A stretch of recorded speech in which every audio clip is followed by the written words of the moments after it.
Olá, pessoal. Vamos dar continuidade, então, com a nossa aula 8, em que nós estamos estudando intervalos de confiança.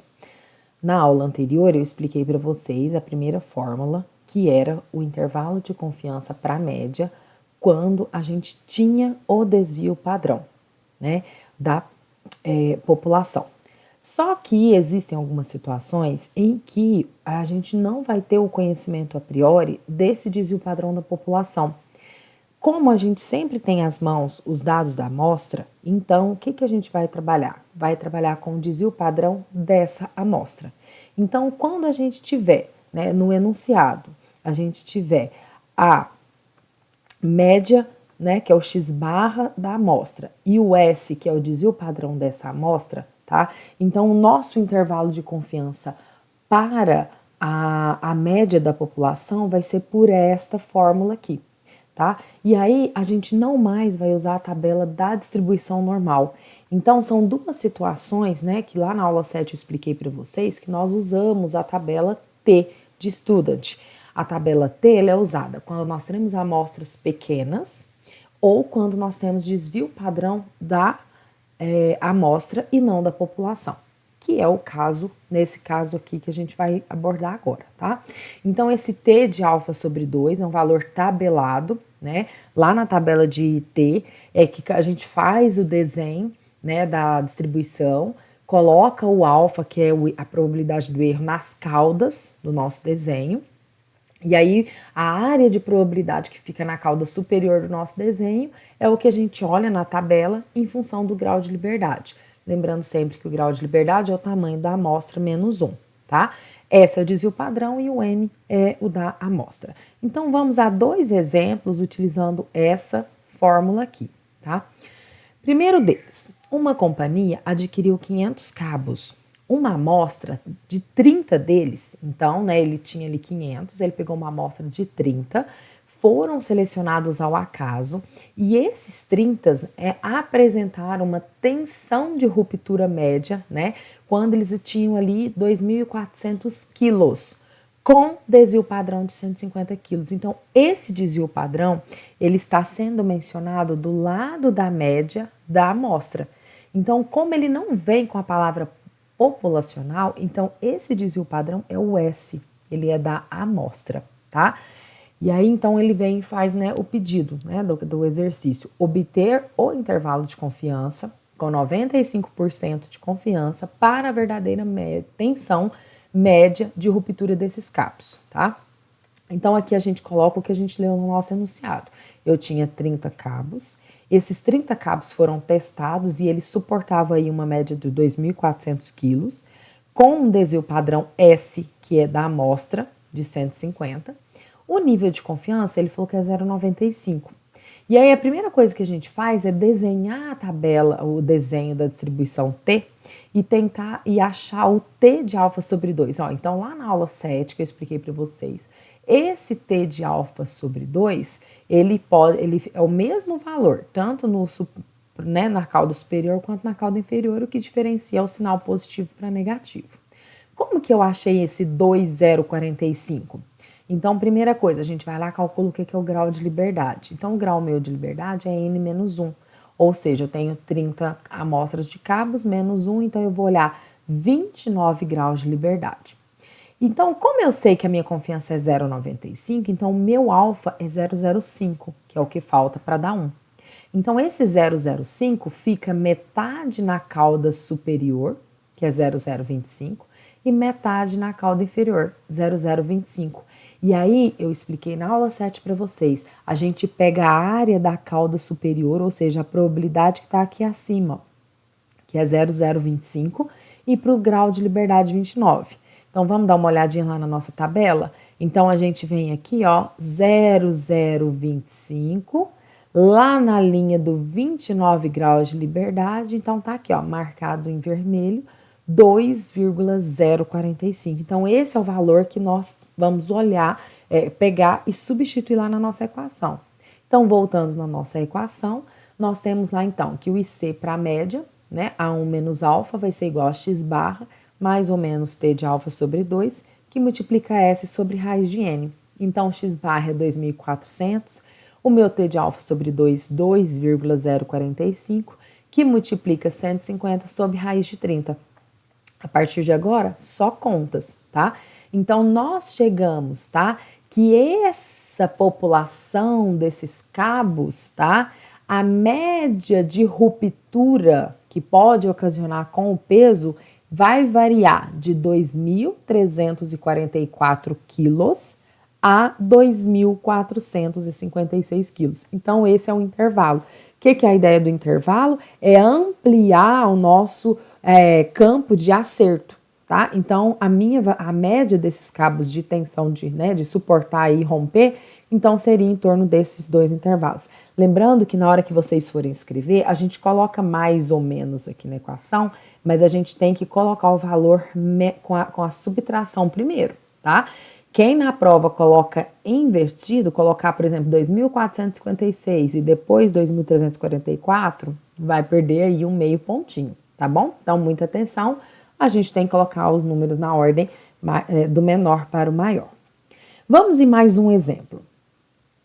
Os conteúdos de ácido sulfúrico em 7 containers, então o tamanho da nossa amostra, 7 containers, similares, eles resultaram em uma média de 10 litros, tá? Então, cada container ele tinha 10 litros e desvio padrão de 0,288 litro, ponto. De novo, desvio padrão do lado da média na frase com dados da amostra. Então, esse é o S, é o da amostra, não é da população. Determine um intervalo de confiança de 99% para a média de todos os containers, assumindo uma distribuição aproximadamente normal. Gente, aqui eu vou abrir um parênteses. Às vezes no enunciado, mesmo que foi dado o desvio padrão da amostra, às vezes vem falando isso aqui mesmo, olha, os dados têm distribuição normal. Na prática, qualquer aplicação tem distribuição normal. Ah, mas então por que a gente tem que usar pela tabela de T? Porque o desvio padrão é da amostra. Então, a precisão do nosso experimento pela tabela de T é o correto, é o mais próximo, ok? Então, tá escrito ali que tem distribuição normal, mas a gente vai usar pela tabela de T. Então, vamos lá. Nossos dados, eu tenho 7 containers, a média é 10, o desvio padrão da amostra é 0,283, a minha confiança é 0,99. Então, o meu alfa, que é a probabilidade do meu erro, é 0,01. E aí eu já vou aproveitar, então, esse 0,01 divide por 2. Então, vai ficar metade na cauda de cima, que é 0,005, e a outra metade embaixo, 0,05. Então, a área superior eu já tenho. Então, eu vou olhar lá na coluna do 0,005. Mas quem que é meu grau de liberdade? O meu grau de liberdade é n-1. n-1 é 7 menos 1, que é 6. Então, a gente vai lá na tabela, na coluna do 0,05, na linha dos 6 graus de liberdade. Então, a gente tem que o T de alfa sobre 2 da equação é 3,707. Então, nós voltamos lá na nossa equação e a gente substitui intervalo de confiança para a média com 95%, né? E a gente coloca 0,95 é igual a 10, mais ou menos 3,707, que multiplica 0,283, que divide raiz de 7. Então, o que a gente observa? Então, esse IC da média aí vai variar de 9,6 litros a 10,4. O que a gente está querendo dizer? Bom, esses 7 containers que a gente tinha pegado, ele tinha uma média, deu uma média de 10 litros. Mas quando a gente vai pegar lá para a população, ou seja, que são todos os containers possíveis, essa média pode variar de 9,6 a 10,4 litros, tá? É isso que o intervalo fala para mim. Eu não vou ficar somente encontrando só 10 litros, então a gente faz esse intervalo. Lembrando, de novo, tá? A gente sempre põe o valor, 10 menos, o menor, primeiro e depois o intervalo superior com o sinal a soma, ok? Então, esse é o intervalo de confiança para a média com sigma desconhecido. E agora, a gente vai ver intervalo de confiança para proporção. Sim, eu posso calcular então para proporção, lembrando, o que é proporção? É quando a gente trabalha com porcentagens. Falam para mim que 10% dos alunos sempre faltam nas aulas de segunda-feira. Aí eu chego toda segunda-feira para dar aula e começo a observar que os alunos estão faltando muito. Então eu começo a desconfiar, né? Ah, mas será que é só 10%? Então pode acontecer que de turma para turma essa proporção não é exatamente aqueles 10%, ela pode variar. Algumas turmas faltam mais, em torno ali de uns 15% de pessoas, outras turmas já faltam menos, em torno ali de 2%. Então a gente vai criar também uma fórmula para esse intervalo de confiança de proporção, para que a probabilidade da gente acertar para qualquer amostra, ela seja melhor para nós, tá bom? Então o que a gente precisa? Primeiro a gente precisa da proporção de sucessos de uma amostra aleatória, tá? Lembrando que aí, para uma amostra aleatória, a gente chama essa proporção de P-chapéu. Então, quando tem o chapéuzinho, é a proporção com base em uma amostra. Quando a gente fala que é o P sem chapéu, é a proporção da população, é para o parâmetro da população, tá? E o Pzinho com chapéu é uma estimativa de parâmetro que é referente à amostra. Então, lembrando que esse intervalo de confiança para proporção é quando a gente considera amostras grandes, tá? E aí eu já mencionei um dia para vocês, né? O que é considerado uma amostra grande dentro da estatística? Acima de 30 valores, tá bom? Então, esse aqui é o nosso intervalo de confiança. Então, o intervalo de confiança para a proporção da população, ó, tá vendo? O pezinho sem chapéu, porque a gente quer estimar para a população. A 1 menos alfa é igual à proporção da amostra, que a gente vai ter lá no nosso enunciado, mais ou menos Z de alfa sobre 2. Então, já no intervalo de confiança para proporção, nós vamos usar a mesma tabela da normal, tá? Que nós usamos lá no intervalo de confiança para média, quando o desvio padrão é conhecido, da população. Lá também a gente usava Z de alfa sobre 2, tá? E aí, esse Z de alfa sobre 2 vai multiplicar a raiz dessa quociente, tá? Dessa fração. Ou seja, eu vou pegar a proporção da minha amostra, multiplicar por 1 menos essa proporção, dividir pelo N, ou seja, pelo tamanho de elementos que eu tenho na minha amostra. E aí, lembrando, pessoal, que às vezes nem sempre essa proporção vai ser dada direto no enunciado. Por exemplo, sabe-se que 70% dos alunos sempre usam roupas pretas. Então, ele já te deu 70% direto. Agora, há situações em que ele pode falar o seguinte, olha, sabe-se que de 50 alunos, 40 deles sempre usam preto. Então, nesse caso, ele não te deu uma proporção. Ele te falou o seguinte, ele te deu o N, que seriam 50 alunos, e ele te falou que o sucesso, né, que são aqueles alunos que usam camiseta preta, seriam 40. Então, a gente vai e calcula a nossa proporção da amostra, dividindo o número de sucessos, né, do exercício que eu estiver trabalhando, pelo tamanho de pessoas que a gente tem na população. E aí a gente obtém a nossa proporção, tá bom? Então, vamos lá para o primeiro exemplo desse intervalo de confiança. Em uma amostra aleatória de 500 famílias que possuem aparelhos de televisão na cidade de Hamilton, em Canadá, descobre-se que 340 assinavam a HBO.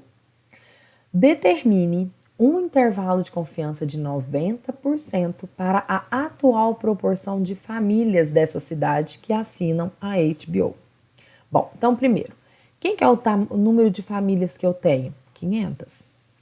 Quantas que eles falavam que assinavam esse canal? 340. Portanto, a minha proporção aqui na frente, ó, então 340 que divide 500, eu tenho que 0,68 ou 68% dessas famílias assinam a HBO, tá? Ele quer o meu intervalo com qual que é a probabilidade de acerto? 0,90, que seria 90%. Como que nós fazemos lá na distribuição normal? Vamos dar uma relembrada? Olha aqui para o nosso desenho. Então, primeira coisa. Bom, então retomando aqui. Vamos olhar para o nosso desenho. O que a gente tem aqui nesse desenho, tá? Então, a gente desenha, coloca os nossos alfas, que é o nosso erro, nas caudas, tá? Aqui eu me coloquei que é 005, 005, mas não precisaria. O que a gente tem que lembrar? Eu sei que a minha confiança é 0,90, Ou seja, então desse pontinho até esse pontinho, ou seja, toda essa área em branco aqui, que não está achurado de vermelho, é 0,90.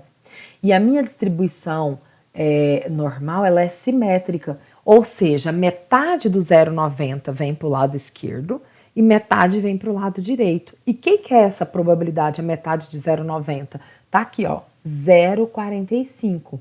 Então, ó, a probabilidade de 0 até nesse ponto é 0,45. Então, como que eu encontrei esse 1,64?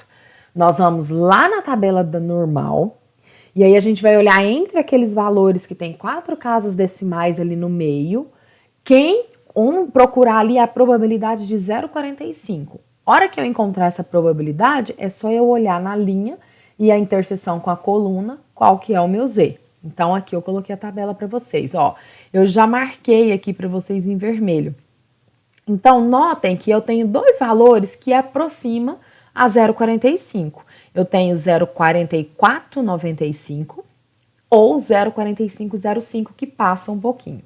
Eu vou pegar o que aproxima abaixo. Ah, professora, na prova eu coloquei 1,65. Eu também aceito, tá bom? Porque eu não tenho valor exatamente igual, então pode usar um ou outro. Agora, diferente desses dois, aí já fica mais longe, não é o mais próximo, tá? Então eu vou pegar o que aproxima abaixo. Então onde que é? Quem que é esse Z aqui, ó? A gente vai ali na linha, ó. Onde que tá a linha ali, ó? 1,6. Lá onde está achurado, a gente vai na segunda casa decimal, 4. Portanto, esse pontinho aqui, menos 1,64, o superior 1,64. É esse ponto que nós vamos substituir aqui na equação. Tá, a minha proporção P-chapéu eu já calculei, que é 0,68, então o meu intervalo de confiança para a proporção da população a 0,90 vai ficar igual a 0,68 mais ou menos 1,64, que multiplica 0,68, que multiplica 1 menos 0,68, eu já coloquei direto 0,32, que divide 500. Cuidado, o meu denominador é dividido por N, não pelo X, tá? Se você trocar pelo X, você vai errar as contas, certo? Fiz todas essas contas, peguei duas casas decimais, e aí eu chego aqui o seguinte, ó, 0,68 menos 0,03, e eu cheguei a 0,65, e 0,68 mais 0,03 a 0,71. Ou seja, tá? A minha proporção para população de todas as famílias ali daquela cidade de Hamilton, a proporção de famílias que assinam a HBO varia de 65% a 71%. Correto? Tranquilo, né? E agora o segundo exemplo para intervalo de confiança para a proporção. Tá. Exemplo 6. Está se estudando a fração de circuitos integrados defeituosos produzidos em um processo de fotolitografia. Uma amostra aleatória de 300 circuitos ela é testada, revelando 13 defeitos. Construa um intervalo de confiança de 95% para a fração de circuitos defeituosos produzidos por essa ferramenta em particular. Bom, então o que a gente tem ali? O nosso tamanho amostral era 300, né, circuitos. Desses, 13 estavam com defeitos. Então aqui, né, ó, então primeira coisa, vamos lá calcular qual que é a proporção de defeitos nessa amostra. Então 13 que divide 300, quando a gente faz na calculadora, dá dízima, tá? Mas eu usei duas casas decimais, vai ser 0,04%, né? 0,04, né? 4% ou 0,04 aí, que é a proporção de defeitos. Tá. Então vamos lá procurar o nosso Z de alfa sobre 2. Pessoal, a minha confiança é de 0,95. Quando nós pegamos 0,95 e divide por 2, a probabilidade fica 0. Olha aqui no nosso desenho, aqui na setinha, 0,475. Agora, então, ó, nós vamos lá na nossa tabela da normal procurar essa probabilidade. Quem que é o Z dessa probabilidade? Então, vamos lá, ó. O 0,475 tem exatamente igual, não tem os aproximados, então ele tá, ó, exatamente igual. Vamos lá na linha onde que tá o 475, 1,9, E na coluna em que ele se encontra, a segunda casa é 6. Portanto, o meu z de alfa sobre 2 para esse exercício vai ficar mais ou menos 1,96. Então, a gente volta lá no nosso intervalo de confiança para proporção. Ai, pessoal, aqui eu esqueci, ó. Depois eu vou corrigir no slide, tá? Mas aqui é 0,95. Então, vai ser igual a 0,04 mais ou menos 1,96, que multiplica a raiz de 0,04 vezes 1 menos 0,04 é 0,96, que divide os 300. Então, fazendo toda essa conta aqui, ó, primeiro a gente calcula dentro da raiz, tira a raiz, multiplica por 96, a gente vai encontrar 0,02. Portanto, né, a proporção de circuitos com defeitos que eu posso encontrar para esta população vai variar de 0,02 a 0,06. Ou seja, pode ter algumas amostras com menos defeitos, outras com um pouquinho mais de defeito. Mas esse seria o nosso intervalo de confiança para a proporção, ok? Então tá aí mais duas formulazinhas da nossa aula 8, tá? Que vai cair aí na nossa próxima prova, tá bom? Tenham todos aí um bom estudo e até a nossa próxima aula.